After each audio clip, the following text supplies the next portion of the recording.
Ferrari has been facing some serious issues when it comes to the functionality of their cars. Their team definitely has to make a different path as it's in great trouble. They always adjusted the facilities by maximising its current package and improving the car's consistency through, but the F1 driver Carlos Sainz admitted that the problem is with Ferrari's concept of cars and that Red Bull's cars offer greater performance potential. But what is really the problem with Ferrari's SF23? Last year's performance of Ferrari with their driver Charles Leclerc leading the Drivers' Championship was a huge success, and Ferrari was leading the constructors' standings from Red Bull. Unfortunately, Leclerc is at the 7th position with 6 points on the drivers' standings this year, and his teammate Carlos Sainz is at 5th position. Ferrari holds only one podium in 2023 and has scored only 78 points this season, with Aston Martin leading by 24 points. In Bahrain, Charles Leclerc struggled with reliability problems in relation to the power unit control electronics, which led to component changes during the race. Problems also arose when the tyres of the vehicle degraded during the race. The failure to execute the qualifying stint by Leclerc in Australia because Sainz was in the way of Leclerc's car on the final runs also caused problems. Even more problems developed during the races in the Australian Grand Prix. Leclerc came in contact with Lance Stroll and accidentally spun into the gravel during the first lap. At the Miami Grand Prix, Charles sadly had 2 crashes, and one crash even made him lose a good position during qualifying. Carlos Sainz hit Fernando Alonso at the 3rd Australian Grand Prix restart, and it cost him 4th place and was relegated out of the points between and because of a 5-second penalty. The new team principal, Fred Vasseur's leadership had really been difficult because things are going bad for Ferrari. Fred pointed out the importance of better tyre management and fixing the reliability issues that arose during the previous races. Ferrari's weakness in the rear tyres was less obvious at Albert Park than it was at Australia. When compared to Red Bull strategies, Carlos Sainz displayed strong performance during the race, and Mercedes' performance was similar. Albert Park's racetrack was less demanding on the back tyres, and that is why Sainz was able to perform better.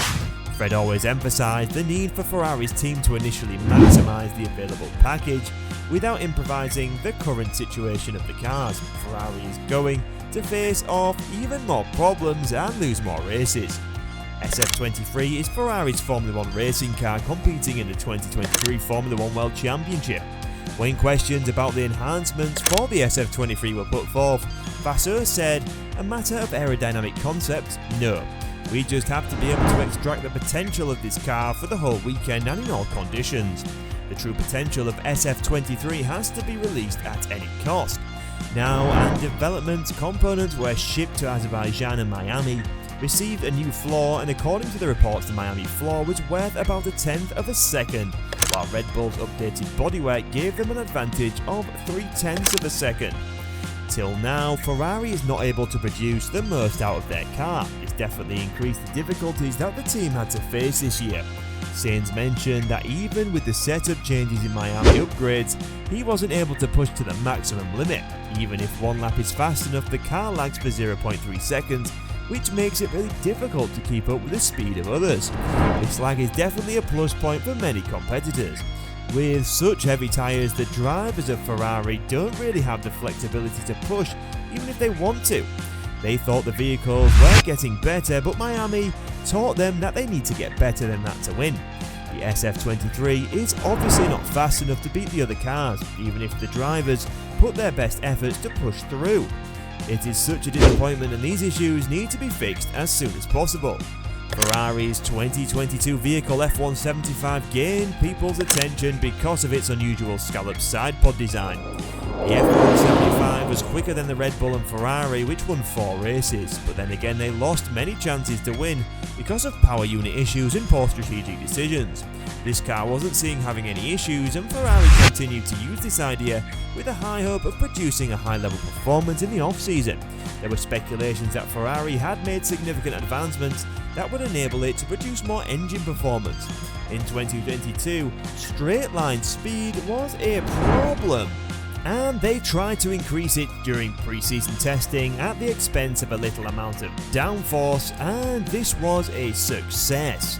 Even though the team has mastered its design concept last year, Ferrari was intimidated by Red Bull's RB19's pace. Sainz pointed out that just demonstrates how much more capable the development of Red Bull direction is than the Ferrari project. Even if Ferrari has talented and skilled drivers, their vehicles are the ones which are stopping them from reaching their true potential. Ferrari messed up as they continued to use this idea, as after their performance last year gave them enough confidence. Carlos Sainz said that Red Bull is superior to Ferrari in terms of qualifying and pace, straight line speed, medium and low speed corners and tyre management.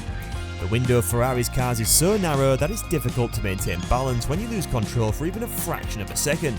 Charles Leclerc goes on to say about this: "It's from one corner to the other.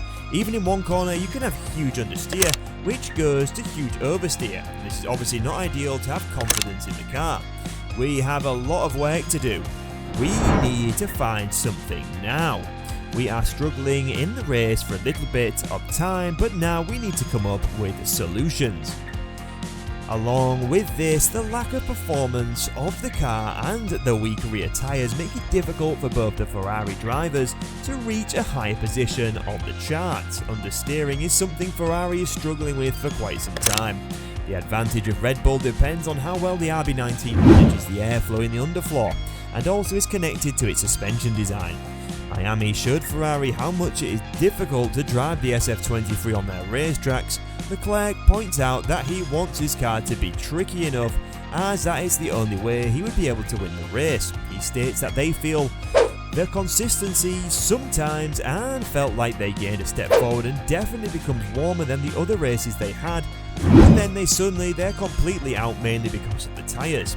Sainz gave the fans some insight about the upgrades the team has put in their races at Imola and Barcelona. But wherever the race is to be held, the Ferrari team is trying to increase their options in terms of development. Sainz confirmed that there are updates which are yet to come in the next race.